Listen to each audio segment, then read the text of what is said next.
Welcome back to Open Your Eyes, and we're about to venture off into a very important topic. As a matter of fact, it's International Customs Day that's coming up, and we'll be telling you about that in just a few. But before we do that, we have a bit of sad news. We do have a bit of sad news, John. It was just officially confirmed that the chairman of the Leadership Intervention Unit, Mr. William Dawson, passed away this morning. Yeah.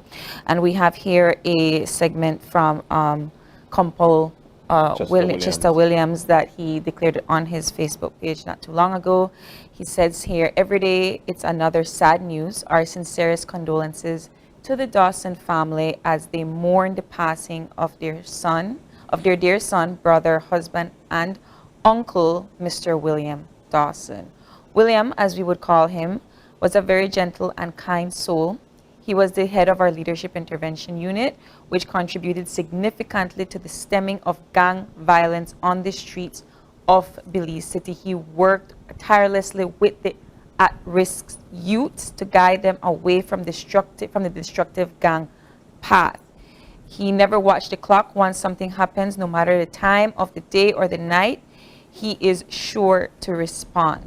And you know what, John? We have had the pleasure of knowing Mr. William. He was here on the show. He came to the Father's Day special that we had. Such a good man. Good guy. You know, and it is a loss not just for the LIU but for the entire community, because he was venturing on into doing great things. He was, you know, I could do some reflection on him. He stood up for what he believed in the Belizean youth. Yes. Not only in Belize City, but across this country. A great father, a great person, man. And I'm sure you guys would know him too. This guy is a great guy. As to the cause of his death, we are not sure as yet, but we will definitely be keeping you up to date as we get information. Yes. And of course, we invite for you to check out the 6 o'clock news report later on this evening, as we'll have that story and more. And of course, we right here at Open Your Eyes and at Channel 5 extend our deepest condolences to the Dawson family. Yeah. We understand what that loss is. Just a genuinely good person. Yeah. He will be missed by all of us. All right. And it's time to venture off now into our next segment. This one is all about International Customs Day. Now, you see customs officers out there, and you might not know what the true duty or the true meaning of customs is. Except that they did it, right? They watch where you bring. Ticketing, that's what people think. But they don't know the true meaning behind what they do. And we've got folks in to tell us all about it. Tennille Perrera is in with us. She's a Custom Officer 2 training unit. We've got Yovani Tzib to my left here. He's a Custom Examiner 1 Risk Management Unit. And my brother, Joel Gentle, Customs Examiner 2.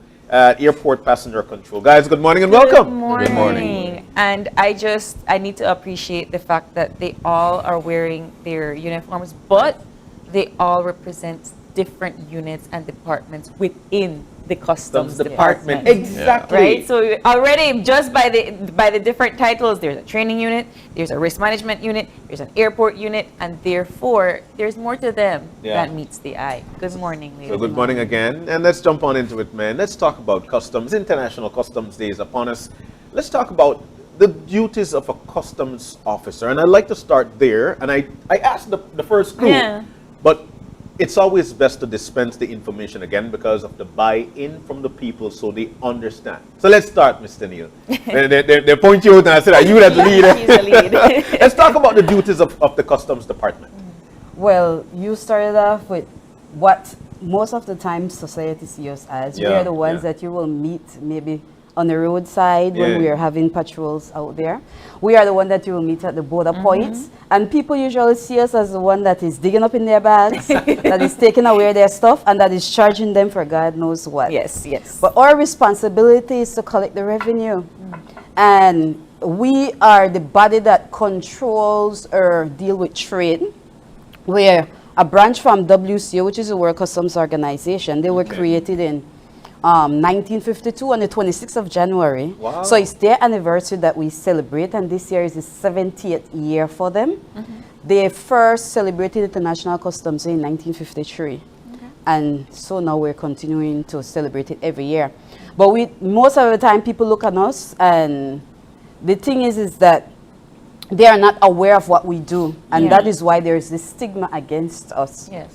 But if they understand that we are just there to collect duties and taxes, Yeah. and those duties are taxes is what pay the teachers, they Yeah. pay the doctors, Yeah. they build the streets, it's Yes. for infrastructure, it's for the hospitals.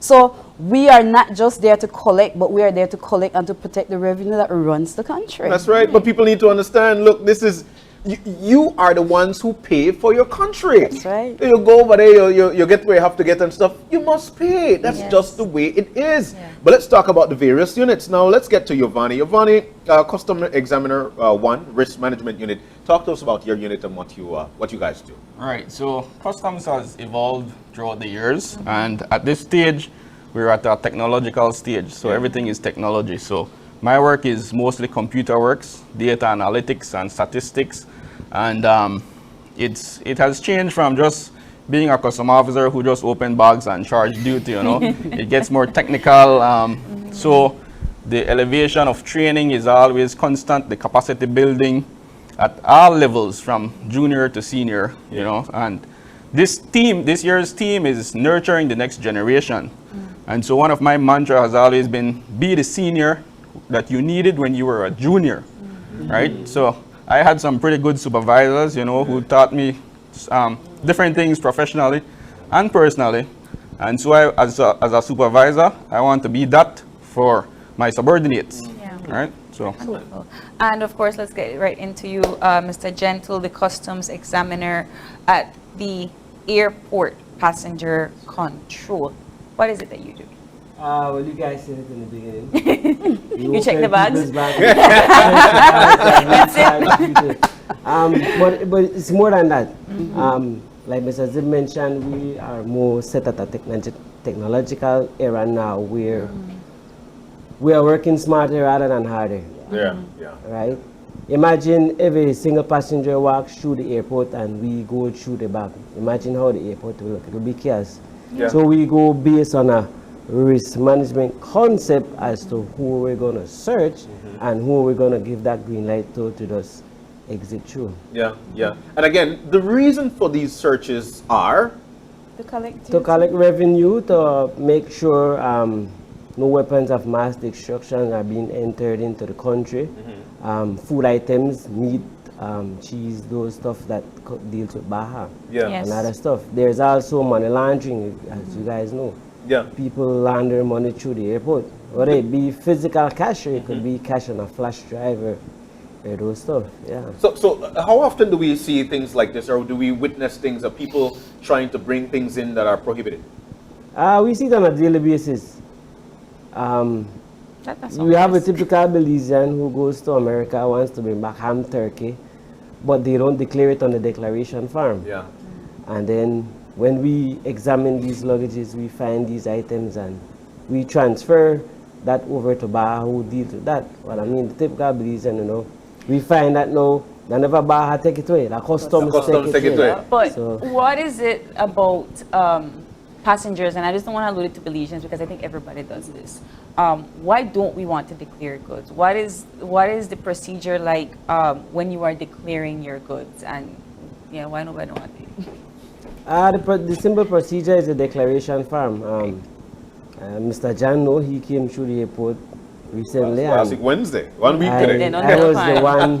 I was the one who he came to, and Yes. I went through his declaration form. Even though he declared what he was bringing, I still asked certain questions just Right. to make sure. Right. I never bring no ham and turkey though, I can tell you that. That's a risk, though. That's a risk. So we have a risk-based system where we have red light, yellow light, and green light. Okay. So green light means go, right? So people always say, oh, because I'm a Belizean, I get red. And because the tourists they get green. But the risk is that, why the tourist is a low risk is because the most tourists, they just come to Belize to enjoy. They're not bringing anything to leave in Belize. Yeah. So if you're a foreigner and bringing something that you will leave in Belize, you must or you should declare that, right? The Belizean that goes abroad and comes back, whatever you bring back as a Belizean should be declared, right? So the risk of a Belizean having something to declare is higher. So that determines So that puts you way within the we- light, Yeah. the various lights. Right. Yeah. So it's a risk base. So the lower risk, we will have less intervention. Right. So that's how we do it. So you're coming in from, I've got to ask this one because on the declaration form there is a thing that says if you're bringing in meats, if you're bringing in this, if you're bringing in that, and then behind that there is also a particular area or section that says put what you need to declare on there. Right. Are people compliant to that? Or when they say put on what you're declaring out there, for the most part people will tell you, I get it from my auntie, I don't need to declare that because They that was a declare it as gift to me. gifts. Yeah. So let's try to unfold that Yeah. situation because people say it's a gift when in reality you must declare it. You must declare it, and by bottom of the declaration form, it's stated right there in its symbol. But we believe and we not like read, so we missed that part. Then we sign our Right. signature, we put the date, and then morning, sir, and then On the declaration, it does state whether new or used or whether given as gifts. It must be declared because it's an item coming in for the first time, so it should be declared. What happens if you do sign that and you're not compliant? What happens then? Then the intervention gets a little bit deeper. You know, we'd have to do a little bit more check than just the average check. Right? And why is all of this so? And I know you've mentioned to collect revenue and so forth, but for the average person to understand, why is this important for them to do? Why should they comply? Remember, we're a country that imports more than we export. Absolutely. So most of our revenue is going out of the country. If we continue to import more than we export, think about where we will be 3, 4, 5 generations from now. Right. Where will the revenue be? We won't exist, or we won't be able to stand. So whenever someone buys or that money goes out of the country, a way to get back that is by charging duties and taxes. Yeah. But everyone has an exemption as a Belizean. As a Belizean, if you're coming through the airport twice a year, you're allowed to spend $200.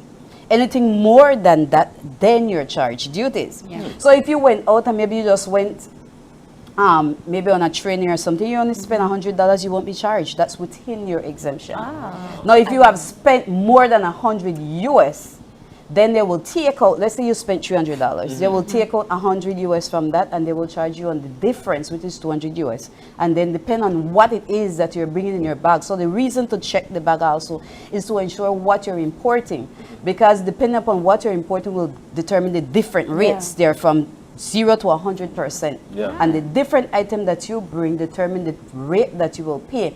So it is crucial for the person there to identify your value. That's why the declaration and the declaration of your value, and to identify what it is that you're bringing in. If that person interviews you and find that from the interview you your declaration is okay, and from the questions they ask, by the time they open the first suitcase, they can more or less know if that declaration is correct or not. They have been trained to that. So you will find that in some situation all bags will be checked, and in other situation no. So it's a risk in the back of the mind of whether or not from that interview should I charge this person or go through everything. So your declaration determines how deep that person might go into your But bags. a Belizean will argue, or a person will argue and say, but it's cheaper at the next place. So why can't I bring it in?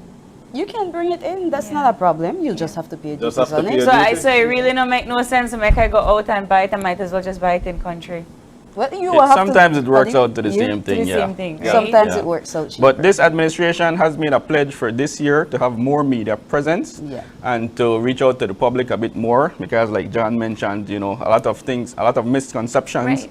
And so we want to get out there. And so that's why we're doing this today, to let the country know that nationally, each station is having a customs day, a open day, where we have displays on all the work that we're doing. The schools and the public can come in and just have a day with customs. Yeah. You know, ask all your questions, and we will be there available. To understand the process. So when is International Customs Day? And it's today. no, it's No, tomorrow. it's tomorrow. 26th. 26th. And you guys are going to be doing media campaigns. Well, you've started to do media campaigns. Right. You're opening your offices to the public for education campaigns. Why should Belizeans care? Well, because we're all building this country together, and customs is a one of the biggest departments that contributes to the economy. And so it has to be both ways. The relationship has to go both ways, and there has to be a good dialogue. So we have some outreach campaigns, what you call it, food pantry. We had a feeding program yesterday, so officers were out giving out food. Whenever we celebrate International Customs Day, we celebrate it for the entire week. Okay. So we do different activities where we give back. So we give back to the community. Okay. So we had persons giving out food yesterday. We opened up Monday with a service. So Monday morning, we were all in the presence of the Lord. We had a service. And with COVID now, we have learned to do things dually, in person and virtual. So we had Zoom. So everyone throughout the whole country was able to start off the week right. Okay. And then yesterday we had a feeding program. Today we're going to have pantry, and then tomorrow will be the official celebration of the day. So we'll open with a ceremony at 9. And usually every year we normally have a fair where we will have the booths in.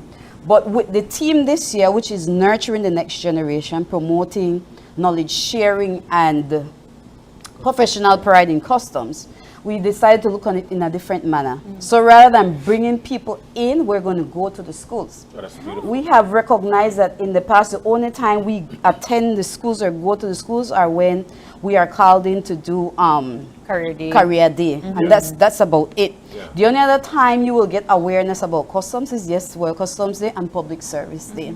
So as Mr. Tzib had said, we have become aware of that the reason why most people are afraid to declare, sometimes they think their goods will be taken away.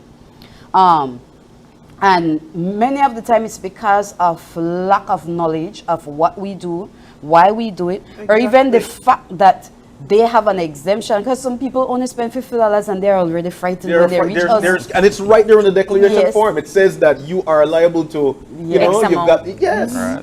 Coming through the border points is different from the airport, because through the border points you're allowed to spend $50 every month. So if you come from Chetumal or from Melchor every month, if let's say you spend $100, you pay duties on $50, that's about $17. But if you spend $50 or less, or maybe a little bit more, they won't charge you. So most people are like, oh, we're at customs, they're going to charge us, and they get frightened. But if we can bring awareness to them and educate them, it will reduce that reluctance to want to deal with us and that fear. Customs, balancing the economic flow That's right. of the country. That should be Exactly. My personal opinion is that it is a buy-in process. People need to understand that the people within a municipality are those people who actually build that municipality. It's the same for the country. You go on out to spend money in another country, you need to be able to pay for those things so your economy is able to be built. To me, that's just why, you know, it's just that. But we also have that misconception with taxes as well, right? Taxes are good, just as the way that customs helps the balance of economic flow, taxes do the same. And customs in every country. But it's also the way that the funds are distributed back into the country. And I think that's the mistrust that the people have, right? We don't say, where you go, after no, take it away. Right? After they carry the Bahamas. Exactly. So explain to us that process. We did a lovely segment on the contraband situation that happens. That it is a problem that we have in this country. So, and they did kind of show us more or less what they do with the contraband items and what happens to those persons. But for the day-to-day that customs might have to remove something out of your bag, what do they do? Most of the time, people think it's customs. Okay, that's why, quote unquote, customs. We are not just customs, so we implement the laws of customs, which is chapter 48, chapter 49, and 53. So we're basically law implementers. Of course. So as law implementers, we are the one that will face the blunt. So you know they send the messenger, and the messenger they will kill. So we're the messenger. So besides our duties, our laws, we also represent all the other departments. So we do agency duties for them. So anything outside the normal duties and taxes are us being the eyes for everyone else. So when it comes to goods that are taken away, they're because of, they are restricted or they're prohibited. Yeah. Prohibited would mean that it cannot come in any at all. So any type of drugs, those cannot come in. Restricted means it simply requires a license or a permit to enter in. Yeah. And all those license and permit are on behalf of other agencies, but just because we're the one there that will be seeing those goods, we're the one that implements their laws. So if you are bringing fruits, you're bringing vegetables, those, remember we produce fruits and vegetables, and also those are they can affect your health, because then fruits and vegetables bring in different animals and pests. So it's us being the eyes for Baja. So you will find sometimes when we're at the border point, the custom officer might go in your bag seat and they might take it out, or they might send you to the Baja office. station. So if the Baja personnel is not there at the moment, then we will represent Baja. Yeah. If not, then we will call upon Baja or send you to that Baja office. And sometimes we prefer doing that, because then they won't say customs took it away. Yeah. They will hear Baja, but even then they will sometimes still say it's us because we directed them to Baja. But that's the perception. You're totally right. But we also know that customs are actually going with respect to technology. No, Yes. they're trying to make it as quick as possible in terms of applying for your license, or get the permit that you need to bring in the stuff that you need. I think that's the situation now, right? Right. We do have a customs website, and you can go there and get a lot of information. There's a tariff page which shows you the rate of basically all items that you would import, and it tells you whether it's going to be 5%, 20%, or whatever. Right? We have some different links, and so I encourage everyone to check out the site. It's www.customs.gov.bz. All right. So International Customs Day, the 26th of January. Tomorrow. You already begun from Monday. Is there anything else, anything special that you're wrapping things up tomorrow or Friday? Well, tomorrow is basically the day, and we will have the opening ceremony, as I said, and we'll be going into the schools and bringing awareness to them, and bringing it in a personal manner where we will have some of the rookies. So the rookies will be able to give them that personal on-hand information and experience of, okay, you're at that level and you're thinking about customs, how do you get in? So they can give, okay, what I experienced when I entered in. So we're trying to create it not just in that professional manner, but in that experience manner to them. Excellent. I love it. I love it. too. I love it. Tennille Perrera, man, I go out bad pain, even too much R's. Yovani, Tzib, along with Joel Gentle. Guys, we want to thank you so very much, man. This is encouraging news for our country with respect to the Customs and Excise Department. Thank you. And Thank you for having us as well. And with that, All right. we're going to take another break, and it's all about the super sale. On a winner super sale, then have a super They like sale. Valentine, I know. Valentine super sale. But of course, we'll have the folks from the Belize City Council to tell us a lot more about the super sale. We'll be right back. Stay tuned.